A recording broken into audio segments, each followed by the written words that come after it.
The fighters in Misratah say this is no rebellion anymore, this is a battle for survival.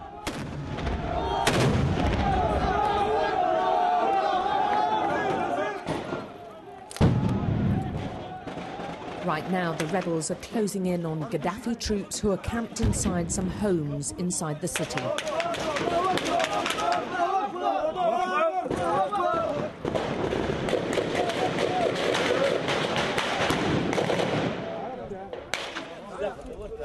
Well, that is where the government forces were meant to have been hiding out. There's a massive amount of smoke and an awful lot of firing. Difficult to imagine how anyone can stay in there for much longer if they are indeed still alive.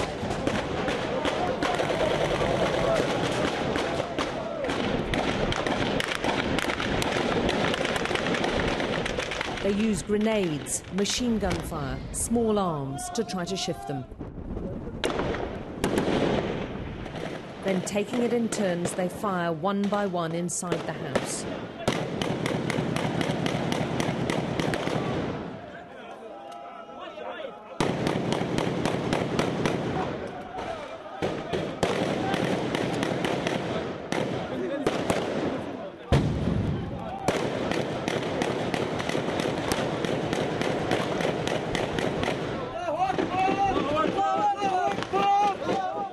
They're taking casualties. The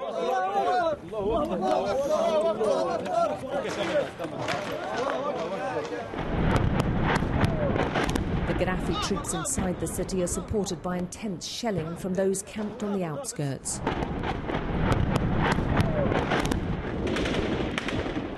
But the rebels are recapturing ground and are on the verge of a crushing battlefield victory. Okay, go.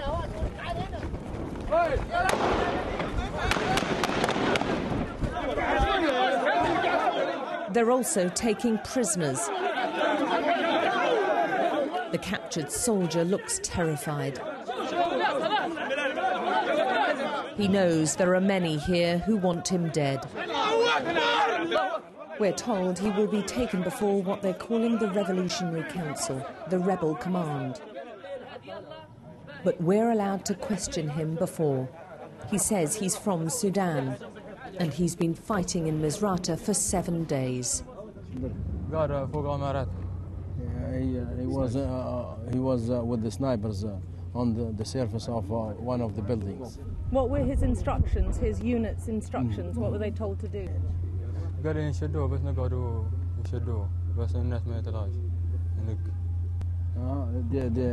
ask him, or they order him to stay there and don't leave anybody to leave. To live, don't let anyone live? Yes.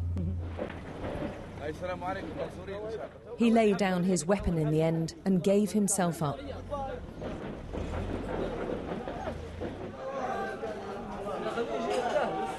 Many of his fellow soldiers are doing the same, and just to make sure they don't run away, some are shot in the foot. They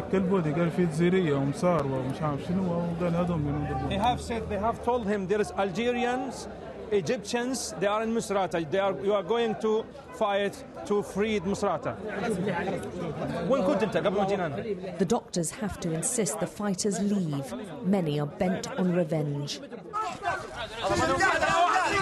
But as the casualties increase, so does the anger. The injured Gaddafi soldier on the back of this truck has to be hurriedly driven away as people spit at him and hit him with their shoes.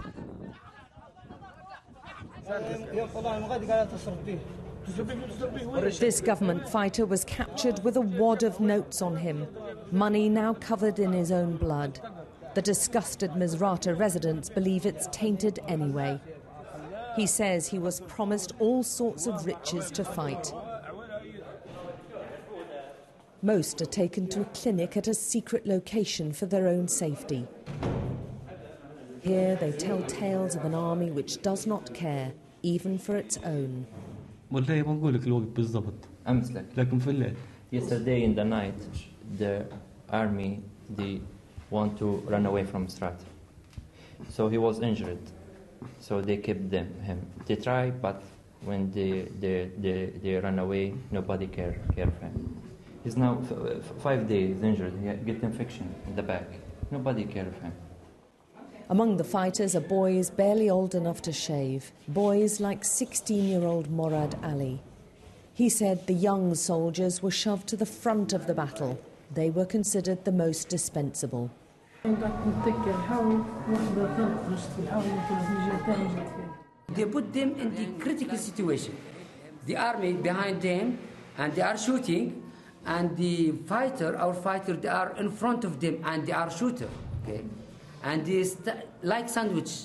They found themselves between the fire between two.